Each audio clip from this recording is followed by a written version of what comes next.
تھے اور پارلیمان نے بھی 4 مہینے کا جو وقت دیا گیا تھا اس 4 مہینے میں 342 ممبران سب کے سب نے اس کو رد کر دیا کیونکہ اس کو ایکٹ نہیں بنایا۔ اگر سپریم کورٹ کا بھی فیصلہ آیا ہے تو وہ فیصلہ صرف اس پارلیمان کی بالادستی اور اس کی آواز کی توثیق ہے اور یہی ہمارا آئندہ کا مستقبل ہونا چاہیے۔ بین الاقوامی طور پر قوانین کے حوالے سے ایک سوال تھا کہ 2 مثالیں دی جاتی ہیں، ایک صدر رابرٹ مگابے کیس اور دوسرا زیانگ زمین کیس، اور جس میں کہا گیا کہ بین الاقوامی شہرت یافتہ ججز کا خیال ہے کہ جو ہیڈ آف اسٹیٹ ہوتا ہے اس کو ایک ایبسولوٹ امیونٹی حاصل ہوتی ہے اور اس کی مثالیں بھی موجود ہیں۔ اس کے اوپر وہ لوگ جو سمجھتے ہیں کہ زرداری صاحب بحیثیت صدر اس فیصلے کی روشنی میں ان کا ماڈل ہائی گراؤنڈ یا کانسٹیٹیوشنل گراؤنڈ جو ہے وہ کمزور ہو گیا ہے، ان کا نقطہ نظر کیا ہے؟ ایبسولوٹ امیونٹی کا بین الاقوامی پرنسپل بعض جورسٹ کی نظر میں کیا زرداری صاحب کے اوپر اس کا اطلاق نہیں ہوتا؟ دیکھیے جی، میں یہ سمجھتا ہوں کہ یہ ایک ہماری بدقسمتی ہے کہ ہم زیادہ جو ہے بات سیاستدانوں پہ کرتے ہیں۔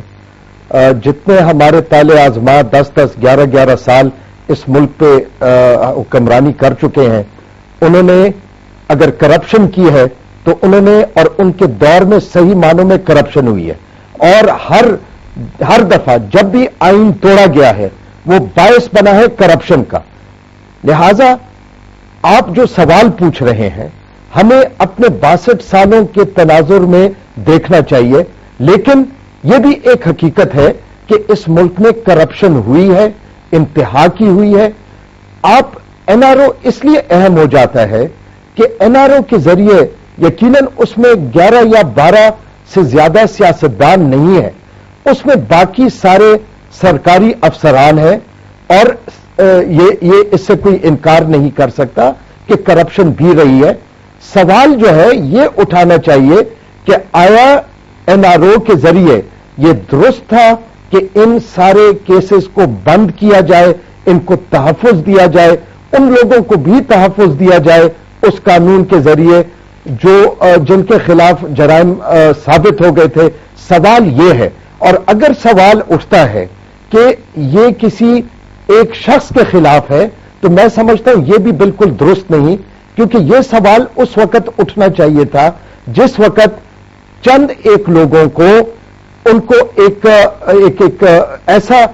برتاؤ ان کے ساتھ کیا گیا کہ ان کے کیسز سارے بند کر دیے گئے، بے شک الزام ہی صحیح، لیکن میں سمجھتا ہوں کہ وہ جو کیسز بند ہوئے تھے صرف ان کو کھولا گیا ہے، کسی کو نقصان نہیں ہوا، یہ کسی کے ذات کے خلاف نہیں ہے، اور یہ سوال اٹھنے اس وقت چاہیے تھے جس وقت این آر او پہ ایک شخص نے اپنی ذات کے لیے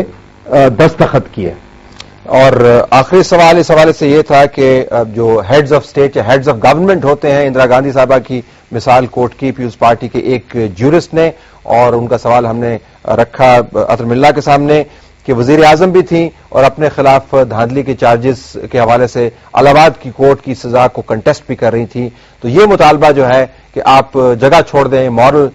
ہائی گراؤنڈ آپ نے لوز کر دیا ہے، اور کیونکہ آپ پر محض الزام ہے، یہ کیا آرگومنٹ درست ہے یا نہیں؟ دیکھیے جی، پہلی بات یہ ہے کہ ایک جب جمہوریت میں یقین رکھنا ہے تو جمہوریت میں ہر قسم کی آواز اٹھے گی، اور ہر قسم کی آواز کو جو ہے وہ حق ہونا چاہیے کہ وہ اٹھے۔ جہاں تک سوال ہے، میں نے آپ کو جس طرح کہا کہ ہم نے سب کچھ جو ہے وہ 62 سالوں اس پاکستان میں جو سسٹم چلتا رہا ہے اس کے تناظر میں دیکھنا ہے کہ سیاسی مقدمات بھی بنائے گئے ہیں،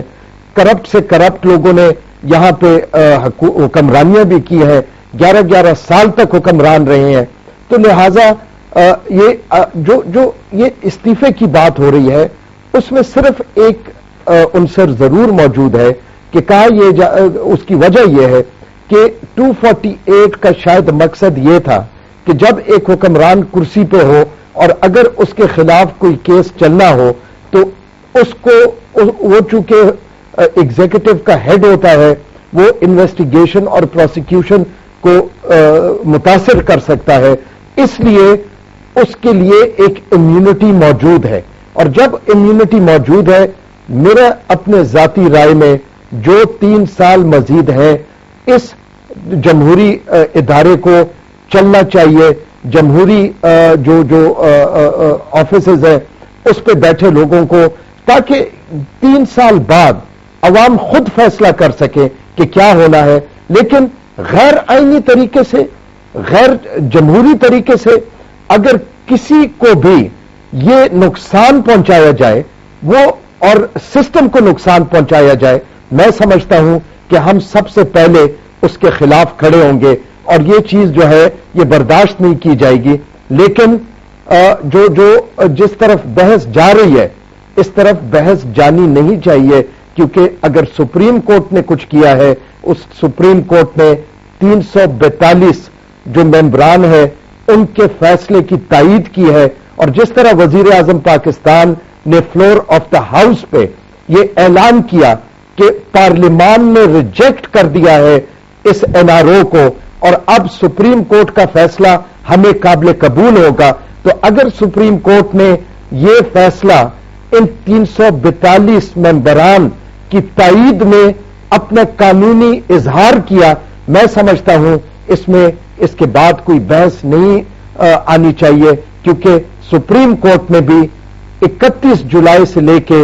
اور اپنے اس فیصلے تک اگر صرف کچھ کیا ہے پارلیمان کی بالادستی کو تسلیم کیا ہے, اور اگر کوئی شکایت ہو تو وہ پارلیمان کے 342 جو ممبران ہیں ان سے ضرور پھر کرنی چاہیے, کیونکہ انہوں نے یہ سیاسی فیصلہ ان کا تھا, سپریم کورٹ نے صرف اس کا قانونی فیصلہ کیا. تو یہ ناظرین ایک سیٹ آف کوشچنز جو پیپلز پارٹی کے ورکرز اور ان کے مڈ لیول